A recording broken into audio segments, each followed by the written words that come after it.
Welcome back. This is AP 101, Lesson 5. This is going to be a really power-packed lesson. We have a lot of stuff to go over today, so let's go ahead and get started. First of all, we're going to start with inversions in the key of F. This is fortunately going to be mostly review, as we've already learned inversions in the key of C, and we're only learning two new chords, B flat and G minor. So we'll go over those very quickly. Same rules apply in the key of F. You have your three different inversions: root position, first inversion, and second inversion, or in other words, for instance, F1, F2, and F3 if you look at the exercise songs.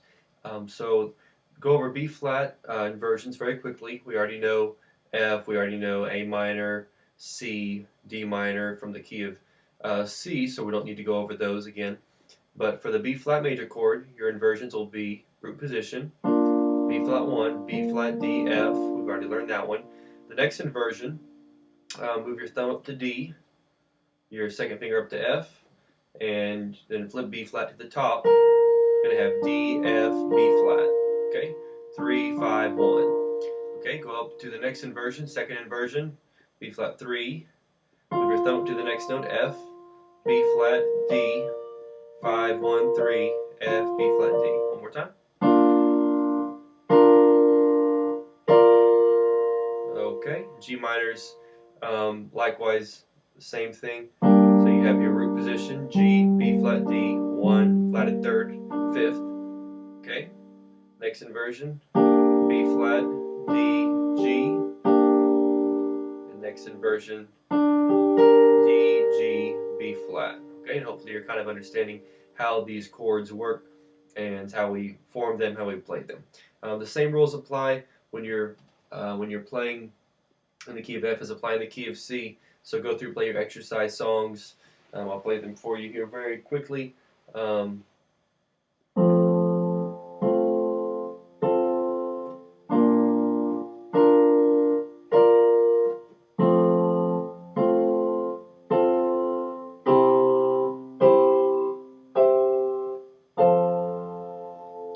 Okay, and let's go ahead and run over the minors as well. So we have D minor first, G minor,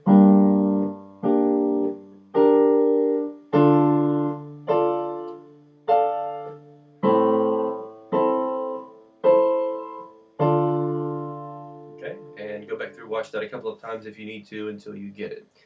Alright, so anytime there's an F chord in the song, you have now 3 options. Anytime there's a B flat chord in the song, you now have 3 options: G minor, etc., etc. Remember also, certain inversions will sound better in certain places, in certain songs, than other inversions will. So there's certain inversions that'll sound better in certain places in a song than other inversions will. You want to try to find that inversion that's going to sound the best. Okay, so let's keep on moving ahead. Passing chord vamps in the key of F. This likewise is going to be very easy. Your passing chord vamps are only going to be on F, B flat, and C, your 1 chord, your 4 chord, and your 5 chord. We already know the F vamp. We already know the C vamp. So your only new one's going to be B flat, okay? So your passing chord for B flat is E flat. So you're going to have B flat, and then an E flat chord is E flat, G, B flat. First inversion, G, B flat, E flat. Second inversion, B flat, E flat, G. Okay, so second inversion is the one we use for passing chords: B flat, E flat, G. Okay, so your passing chords will be like this: B flat, E flat, B flat. Remember to hit that B flat twice in the middle. So there's 9 total times. You can think about it like that if it's easier.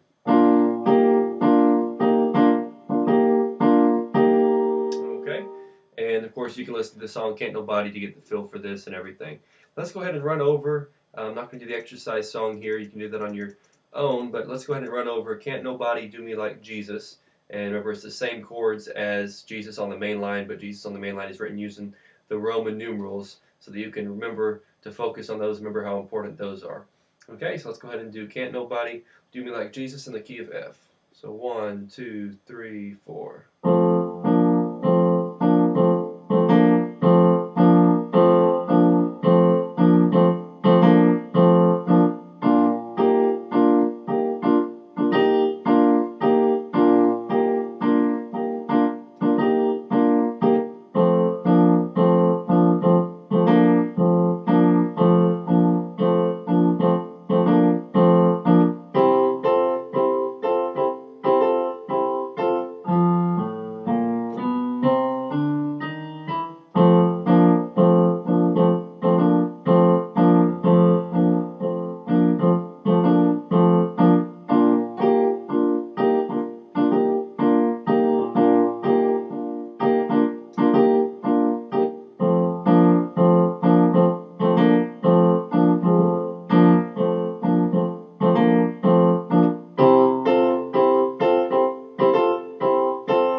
Okay, so that was Can't Nobody Do Me Like Jesus. Also, if you're getting real proficient at playing these passing chord vamps, you can start adding some neat stuff in there. You probably heard me do it in the song.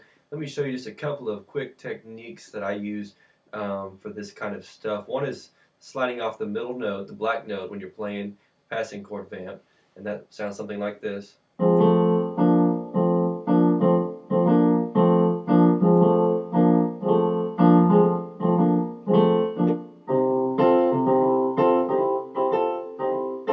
You can hear what I'm doing there. I'm doing the walk up too. There's a bunch of different ways we use that. It's basically sliding off your flatted third there. Kind of gives it a jazzy sound. Okay, kind of a natural just thing to do for your finger, just to kind of naturally slide off of it. The other thing is I add a little bit of rhythm in the left hand as well. So.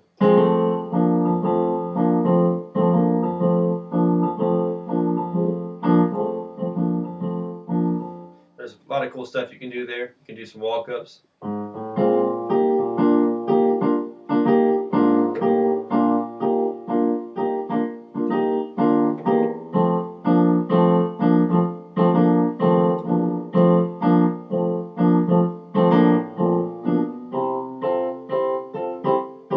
That's a little bit of some advanced stuff there just for you guys that want to take it a little bit of a step farther there. It's not necessary for you to learn that. The main part of this lesson is just to get the passing chord vamp and get that down really well. Great, so now we're going to move on to a really important part of music, one of the most important things we'll learn in this course. We're going to start learning about the seventh chords. We're going to first start with the flatted dominant seventh chord. You can call it either one. It's really technically called the dominant seventh chord. I call it the flatted seventh chord, sometimes just because it's easier for you to remember that it is a flatted seventh. It's a little bit confusing. We'll learn about it here in just a minute. So all the other chords we've already learned about, the 1 chord, 2 chord, 3, 4, 5, 6. The seventh we've kind of left alone. So what we basically do, there's a formal way and a shortcut way to make this chord. We're first of all going to learn the shortcut way. So basically what you do, and this is pretty much how I want you to play the seventh chords whenever you're playing in church and in music. This is typically how we play it. You play the C major chord, okay, and you drop your thumb down 2 notes, okay, and that's the shortcut way of how we play a seventh chord. So C7 would be B flat, E, G, okay, and we just leave the C out. You may ask, why can we leave the C out? The answer is because we're still playing it in our left hand, okay. F7 would be F major chord, then drop down 2 notes, 2 half steps. Okay, E flat, A, C. G's the same way. G major chord, drop down 2 half steps. Your G7 is F, B, D with the G in the left hand. Okay, so let's go ahead and play song number 1.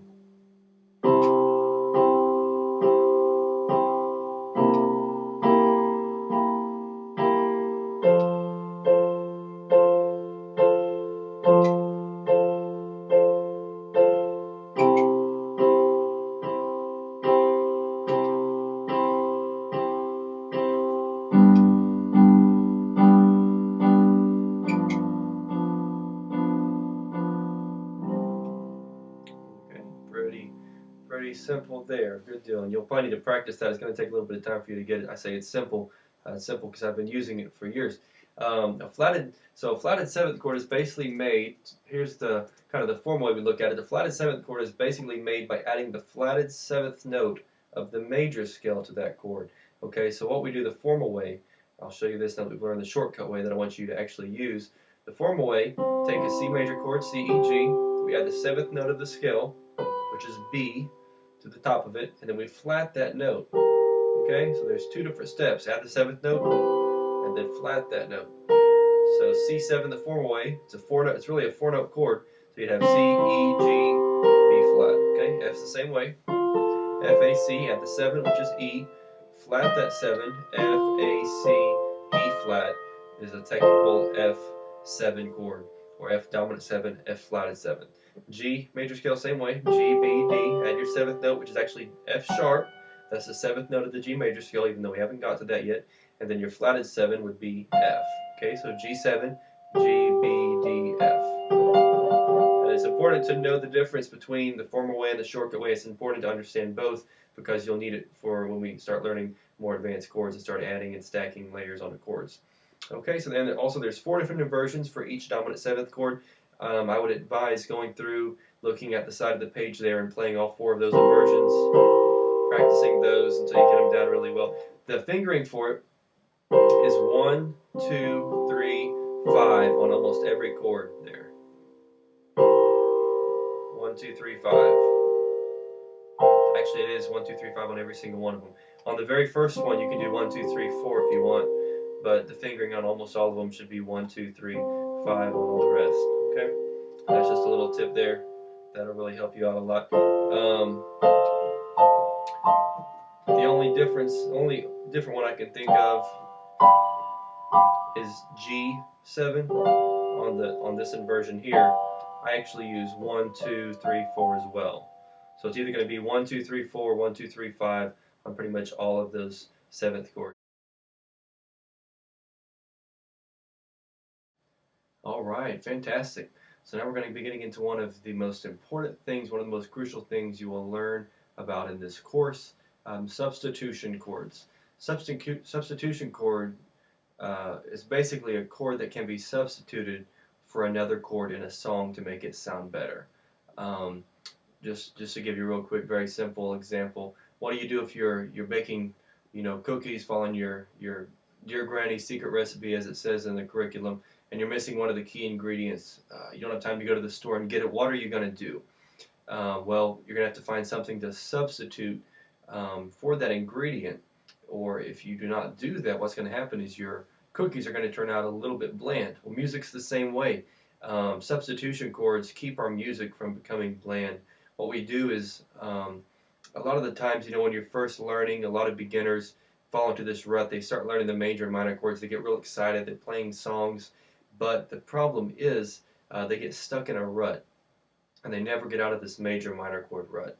Well, major and minor chords sound okay, but after a while they get really, really boring. If you ever heard somebody play just with plain major and minor chords, it sounds really bland. So substitution chords keep your music from sounding bland. They keep it from sounding lifeless and give it a really, really good sound.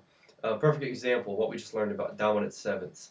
Dominant sevenths, the way we're not actually just going to teach you how to make these chords like a lot of courses or a lot of places you learn about would do, but we're actually going to teach you how you can use these, where you can use these. For example, a dominant 7th chord can be used going from your 1 chord to your 4 chord, or from your 5 chord to your 1 chord. Once again, from your 1 chord to your 4 chord, or from your 5 chord to your 1 chord. Perfect example from the key of C, when you're going from C to F, or when you're going from G to C. Just like we just learned about, if you look at the extras, we go to the F, it turns into a C7.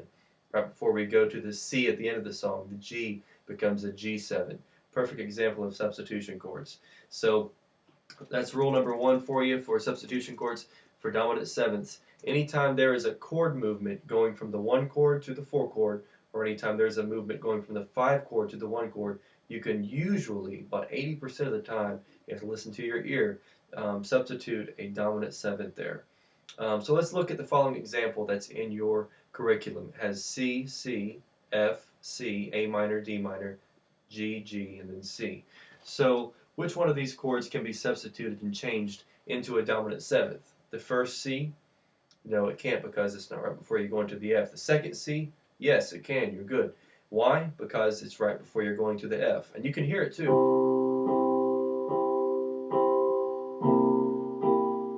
It just sounds like it needs to go somewhere.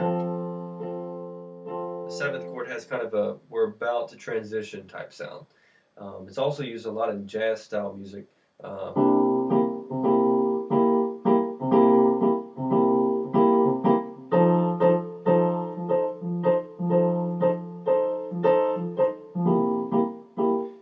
you'll probably get used to hearing that sound. You're going to be hearing it a lot as you continue to learn. So let's keep going. Can the F be made into an F7? Well, not really in this song, because you're only using it going from C to F or G to C. There are times when your F, your 4 chord, does play as an F7, but perhaps I should say it like this. Generally, that's only for fast songs. When you're playing slow songs, typically the custom is you're only going to be using it going from 1 to 4 or 5 to 1. In your faster songs, A lot of times, to be honest, we do use the 4 chord as a 7th chord, even though you're not going somewhere else. But typically in slower songs, this is the rule to follow. Can the A minor be changed into an A7? No, the answer is no, because we can't change a minor chord into a dominant 7th chord. Same thing for D minor. Can D minor be changed into D7? No, because you can't just change a minor chord into a dominant 7th chord. A dominant 7th chord is a type of major chord because you have your regular third, it's not a flatted third. So you can't almost never can you change, for now, can you change a minor chord into a major chord. Okay, can the first G be changed into a G7? No, because it's not right before the C. Can the second G be changed into a G7? Yes, because it is right before you're moving to the C. Okay. So hopefully that makes a little bit of sense there. We're going to be going over this a lot more. It's going to be something that you're really going to have a good chance to master. We're going to be learning, there's going to be a couple of other main chords that we're going to be learning, some sevenths, a suspended 2 chord that we're going to be learning about. We're going to learn where, not just how we can make these chords, but where we can use them, how we can use them. We're going to show you by example in exercise songs, putting it into practice, how you can actually learn how to substitute these chords into songs. So play around with it. Play around with that 7th chord. See what you can do with it. See what kind of places you can find to fit it in. But try to remember to follow that rule: 1 to 4, 5 to 1. 1 to 4, 5 to 1, dominant 7th chord. So anyways, you got some good things to practice now, some passing chord vamps in the key of F, some cool little new tricks and techniques that we can use when we're playing these faster songs. We've learned our first 7th chord, which is really exciting. I would really urge you to master the 7th chords. If you can master the 7th chord, I mean, the whole rest of your journey through all the rest of the chords is going to be so much easier. The 9s, the 11s, the 13s, you'd be amazed how easy they are once you learn the 7s. They all revolve around the 7s. So anyways, hope you're enjoying these lessons as much as I'm enjoying teaching them to you, and we'll look forward to seeing you in lesson 6.